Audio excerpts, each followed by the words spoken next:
देखो एक टॉपिक और है बच्चा जिसको हम लोग को देखना है, रिफ्लेक्शन ऑफ वेव्स। ठीक है, हम लोग देखे थे सुपरपोजिशन प्रिंसिपल, ठीक है, और इंटरफेरेंस ऑफ वेव्स देखे थे कि वेव्स जब तुम्हारा इंटरफेयर करता है, कंस्ट्रक्टिव इंटरफेरेंस होता है, डिस्ट्रक्टिव इंटरफेरेंस होता है, वो सब का बात किए थे। तो इसमें से एक तुम्हारा टॉपिक है रिफ्लेक्शन ऑफ वेव्स। ठीक है, रिफ्लेक्शन ऑफ वेव्स बच्चे। ठीक है, अब इसमें से देखो तुम्हारा ये वाला एग्जांपल तुम लोग को पहले दे चुके, ठीक है, कि ये अगर वेव है और यहाँ पर फिक्स है तो देखेगी कि यहाँ से तुम्हारा अगर वेव चालू करते हैं तो ये वाला रिफ्लेक्ट करके वापस आता है बच्चा।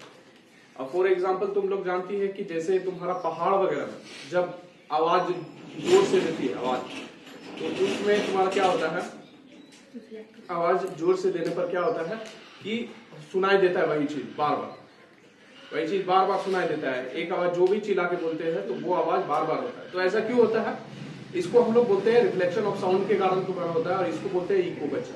ठीक है, तो उसमें बेसिकली क्या होता है कि माउंटेन क्लिफ वगैरह जो भी रहता है तो उससे जो साउंड बोलते हैं वो टकरा टकरा के तुम्हारा क्या होता है वापस आता है बच्चा। जैसे एक रूम है, रूम खाली खाली है तो तुम्हारा क्या करेगी कि जब बोलेगी तो तुम्हारा क्या होगा, साउंड का रिफ्लेक्शन होगा और वही साउंड तुम्हारा घूम घूम के गूंजेगा बच्चा। इसी को क्या बोलते हैं हम लोग, इको बोलते हैं बच्चा। आज समझ में आ रहा है ना। तो तुम्हारा यहाँ पर भी वही फेनोमेना है जो हम लोग डिस्कस करने जा रहे हैं, रिफ्लेक्शन ऑफ वेव्स। ठीक है, बुझलिस कि ना बुझलिस। तो रिफ्लेक्शन ऑफ वेव्स में तुम्हारा बेसिकली नाम से पता चल रहा है कि रिफ्लेक्शन होगा भाई।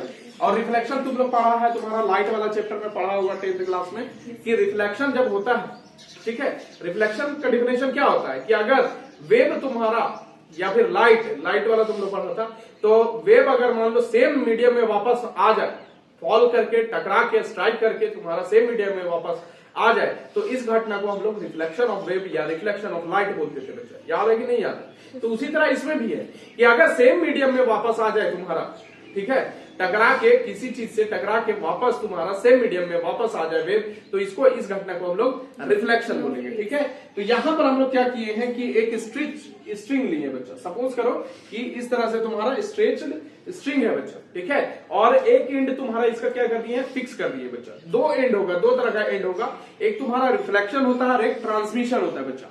रिफ्लेक्शन मतलब तुम्हारा सेम मीडियम में वापस आना, ट्रांसमिशन कहने का मतलब है कि एक मीडियम से दूसरी तरफ मीडियम में वेव चला जाए। ठीक है, लेकिन ये वाला अभी पढ़ेंगे नहीं, ट्रांसमिशन वाला केस। अभी हम लोग को रिफ्लेक्शन वाला केस देखना है बच्चा। बात समझ में आ रहा है। अब रिफ्लेक्शन दो तरह का यहाँ पर होगा, एक तुम्हारा फिक्स्ड एंड से, जो ये फिक्स्ड एंड है बच्चा, क्या है, फिक्स्ड एंड है बच्चा, ठीक है, और एक तुम्हारा फ्री एंड बनेगा जो कि दिखाएंगे अभी। ठीक है, ये रिंग लगा हुआ रहेगा और यहां से तुम्हारा पल्स ऐसे करके जनरेट होगा बच्चा।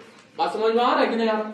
तो एक फ्री एंड होगा और एक फिक्स्ड एंड होगा, उससे तुम्हारा रिफ्लेक्शन होगा। तो पहला वाला हम लोग जो देख रहे हैं वो तुम्हारा फिक्स्ड एंड से, ठीक है। तो एक तुम्हारा क्या है कि स्ट्रेच स्ट्रिंग है और वो तुम्हारा रिजिड सपोर्ट यानी फिक्स्ड एंड से तुम्हारा क्या है, कनेक्टेड है बच्चा।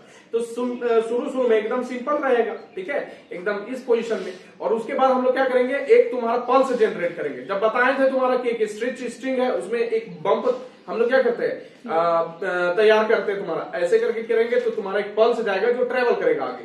बताए थे पल्स वाला कॉन्सेप्ट। तो उसी तरह यहां पर हम लोग क्या किए हैं कि ये वाला तुम्हारा क्या है, एक रिजिड सपोर्ट है और इसमें क्या किए हैं, पल्स तैयार किए बच्चा।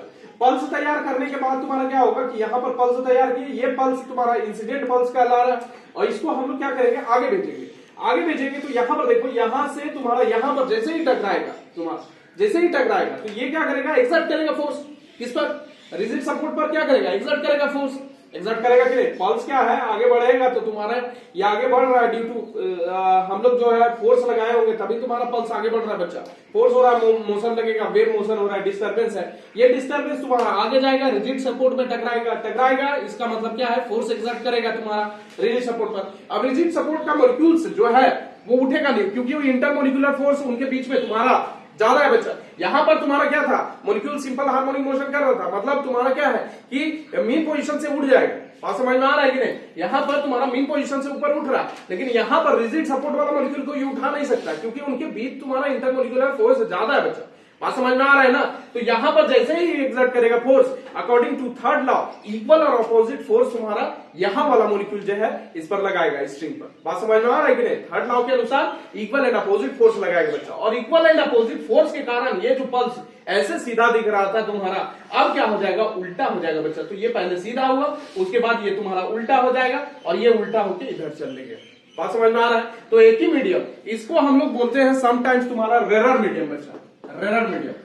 देखो रेरर मीडियम और डेंसर मीडियम तुमको पता चलना चाहिए। हम लोग रेरर और डेंसर अगर बोल रहे हैं तो इसका मतलब हम लोग तुलना कर रहे हैं बच्चा, एक मीडियम से दूसरा मीडियम का। रेरर मीडियम तुम्हारा जो तुम्हारा लाइट में पड़ता है, तुम्हारा optically rarer medium, optically denser medium होता है ना। जैसे तुम्हारा एयर है, ग्लास है, तो एयर में तुम्हारा क्या होता है, वो रेरर मीडियम कहलाता है, और तुम्हारा ग्लास क्या है, डेंसर मीडियम हो गया बच्चा। बात समझ में आ रहा है कि नहीं आ रहा? बुझले सघन और विरल माध्यम जो तुम लोग बात करता था, ठीक है। तो उसी तरह यहां पर भी वही चीज है कि इसको हम लोग क्या मान रहे हैं, रेरर मीडियम, और ये वाला तुम्हारा क्या है, डेंसर मीडियम, ठीक है। डेंसर मीडियम में तुम्हारा स्पीड क्या हो जाता है, घट जाता है बच्चा। बात समझ में आ रहा है कि नहीं लाइट का? ये सब बात तुम लोग जानता है, ठीक है। बुझलिस कि ना बुझलिस? तो यहाँ पर भी वही चीज हो रहा है, तुम्हारा क्या हो रहा है कि ये इंसिडेंट करेगा अकॉर्डिंग टू तुम्हारा यहाँ पर फोर्स लगाएगा, और फोर्स लगाएगा तो जो तुम्हारा रिजिड सपोर्ट है वो भी फोर्स लगाएगा स्ट्रिंग पर, इक्वल एंड अपोजिट, इसीलिए इसको क्या कर देगा, उलट देगा बच्चा, ठीक है। तो इस तरह से उल्टा पल्स बन गया, ठीक है। बुझलिस कि ना बुझलिस? अब देखो ये वाला तुम्हारा इंसिडेंट पल्स था और ये तुम्हारा रिफ्लेक्टेड पल्स होगा कि नहीं होगा, क्योंकि इंसिडेंट के डायरेक्शन अपोजिट डायरेक्शन में ये चलेगा बच्चा, और सेम मीडियम में वापस आ रहा है। ये रेरर मीडियम अगर है बच्चा तो ये वाला तुम्हारा क्या, डेंसर मीडियम है। तो जा किधर से किधर रहा है, रेरर से डेंसर जा रहा है, और वापस से तुम्हारा क्या हो रहा है, रेरर से डेंसर जाता, लेकिन डेंसर वाला मीडियम से यहीं पर वापस आ जा रहा है रेरर मीडियम में। इसका मतलब क्या है कि एक ही मीडियम में वापस आ जा रहा है वेव, और इसी को तो हम लोग रिफ्लेक्शन बोलते हैं। बुझलिस कि ना बुझलिस? बात समझ में आ रहा है कि नहीं समझ में आ रहा है? तो इसी को क्या बोलते हैं हम लोग, रिफ्लेक्शन बोलते हैं। अपोजिट डायरेक्शन में तुम्हारा ये वाला इंसिडेंट डायरेक्शन के अपोजिट, इंसिडेंट जो पल्स हो रहा है उसके डायरेक्शन के अपोजिट तुम्हारा ये वाला वेव चलेगा, इसी को हम लोग क्या बोलते हैं, रिफ्लेक्टेड पल्स बोलते हैं बच्चा। बात समझ में आ रहा है कि नहीं? वही सब सारा चीज यहाँ पर लिखा हुआ है। Consider a string whose one end is fixed rigidly with a support, ठीक है, सपोर्ट से तुम्हारा फिक्स किया हुआ है। Let a pulse travelling in minus X direction, negative X direction में पल्स ट्रेवल कर रहा है ना, इधर ट्रेवल कर रहा है बच्चे, ठीक है, एज शोन फिगर में दिखाया हुआ है। This pulse strikes the rigid support, ठीक है, रिजिड सपोर्ट को क्या करता है, स्ट्राइक करता है, दैट इज एक्सर्ट्स फोर्स, ठीक है, फोर्स एक्सर्ट करता है, and in turn rigid support also exerts equal and opposite reaction force on the string, due to which pulse travels along positive x, ये negative x डायरेक्शन में चल रहा था, positive x direction में चलेगा, opposite to incident pulse, this pulse along positive x direction is called reflected pulse। बच्चा बात समझ में आ रहा है कि नहीं आ रहा, बोलो, इतना बात समझ में आ रहा है? अब यहाँ पर एक चीज खास है बच्चा, यहाँ पर देखो ये वाला तुम्हारा ऊपर क्रेस्ट था, देख रहा, ये क्रेस्ट वाला, ये वाला उलट के तुम्हारा ट्रफ हो गया बच्चा, ठीक है। तो इंसिडेंट पल्स और रिफ्लेक्टेड पल्स के बीच में फेज का डिफरेंस कितना होगा, बोलो?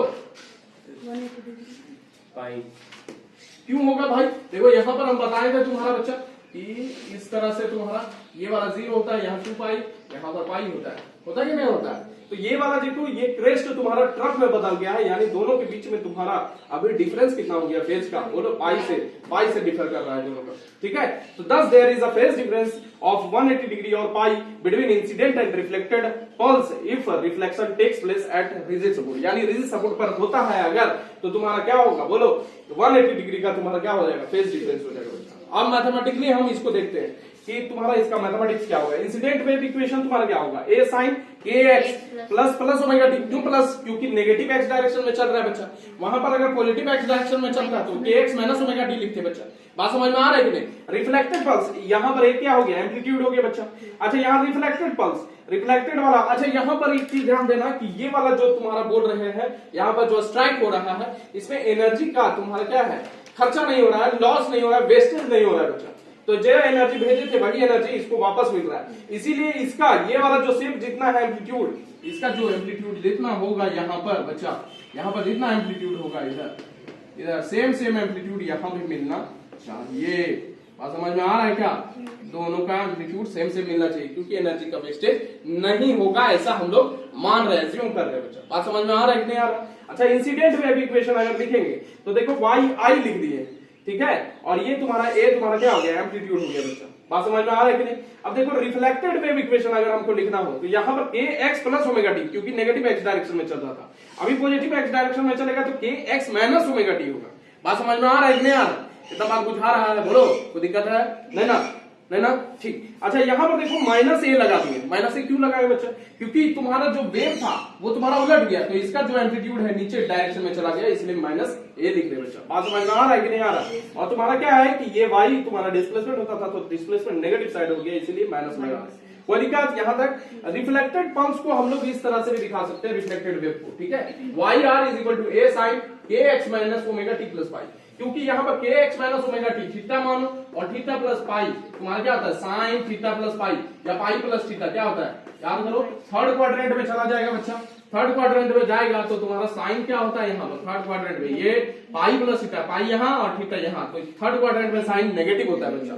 तो नेगेटिव की जगह पर हम लोग लिख सकते हैं क्या ए sine K X minus omega T plus pi, क्योंकि ये पाई से तुम्हारा डिफर कर रहा है बच्चा, है कि नहीं है? ये इंसिडेंट वेव जो है, इंसिडेंट वेव है, उसकी तुलना में तुम्हारा ये पाई से डिफर करेगा कि नहीं, इसका फेज डिफरेंस ये पाई से आगे चल रहा है। बात समझ में आ रहा है? इसीलिए लिख दिए, कोई दिक्कत? अरे इसी की जगह पर ये वाला लिख ले भाई। समझ में आ रहा है कि नहीं आ रहा? इतना बात बुझा रहा है तो आओ हम लोग फ्री एंड वाला भी देखते हैं, ठीक है। देखो फिक्स्ड एंड से हम लोग रिफ्लेक्शन देख लिए, ठीक है बच्चा।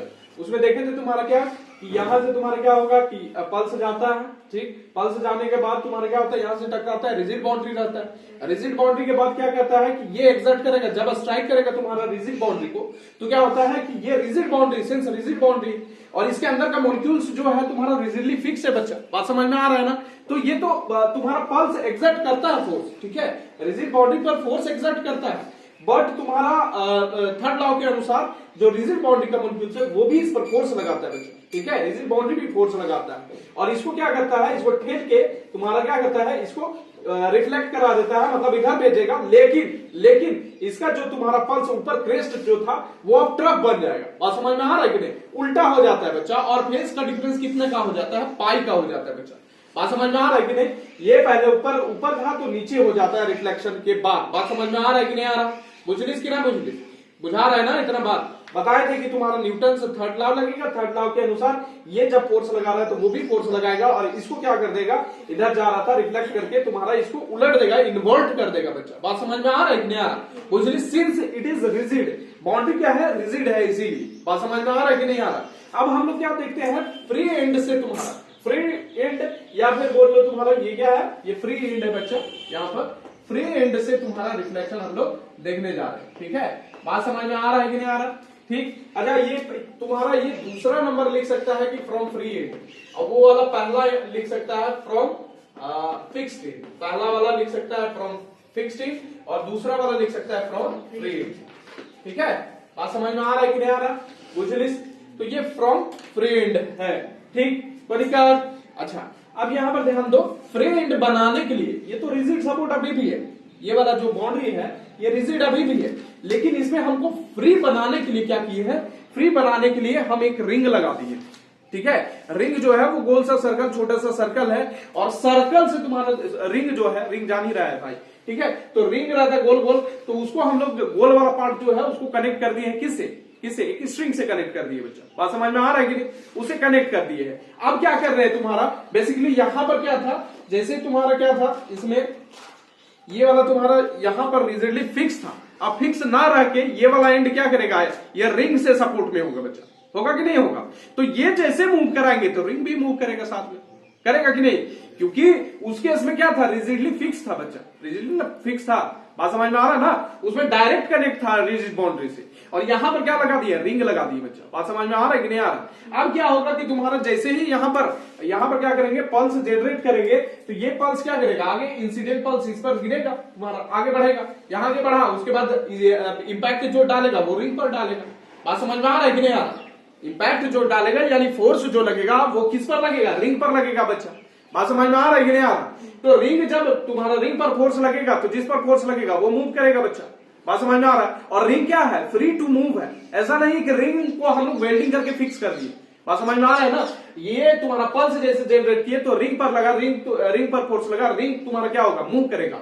तो ये जब मूव करेगा ऊपर, ध्यान देखो यहां से ये वाला देखो यहां टकराया, ये वाला तुम्हारा क्या करा, रिंग ऊपर मूव किया, देख रहा है ये देख रहा है, सिर्फ ऐसे किया, रिंग मूव किया ऊपर, और ये रिंग टेंशन के कारण वापस से तुम्हारा क्या होगा, नीचे आएगा बच्चा। ये टेंशन जो स्ट्रिंग में है वो इसको खींच के वापस लेके आएगा।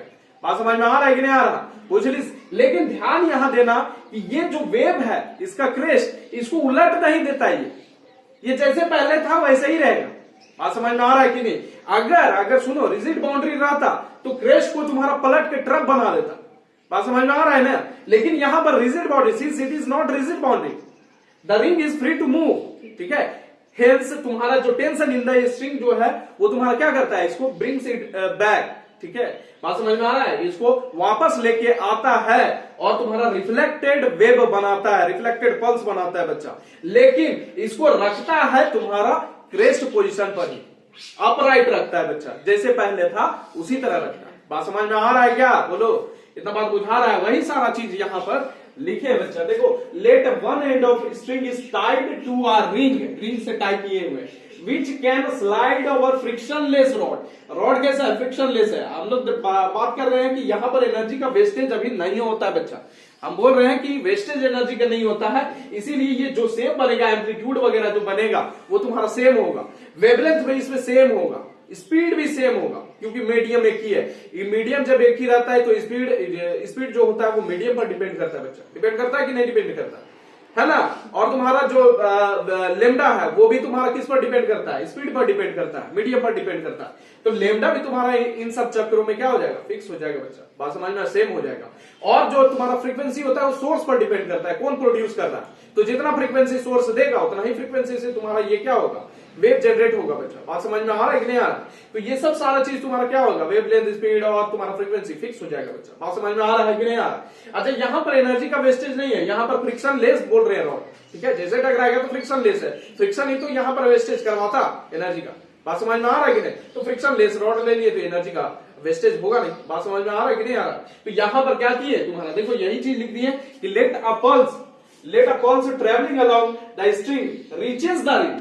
अब ट्रेवल कर रहा है और रिंग को रीच करता है, ठीक है। तब क्या होगा? Since the end ring is free to move, when the crest of wave reaches the end it causes the ring to move upward। जैसे पहुंचता है ये ऊपर, इसको क्या करता है? ले जाता है बच्चा। बात समझ में आ रहा है कि नहीं? the tension in the string pulls it back, ठीक है। क्या करता है? इसको नीचे लेके आता है बच्चा, मतलब वापस से तुम्हारा इस सेट में generating a reflected wave that moves backward move करेगा, लेकिन बट रिमेन्स अपराइट। रहता कैसा है? ऊपर ही रहता है, ये क्रेस्ट ही बन के रहता है। बात समझ में आ रहा है कि नहीं? अगर रिजिड रहता तो उलट जाता, लेकिन ये फ्री है सिंस, तो टेंशन क्या करता है? वापस से इसको नीचे लेके आता है और ये तुम्हारा क्रेस्ट ही बने रहने देना चाहता है। बात समझ में आ रहा है कि नहीं आ रहा? बुझा रहा है इतना बात? बोलो, कोई दिक्कत? समझ में आ रहा है बच्चा?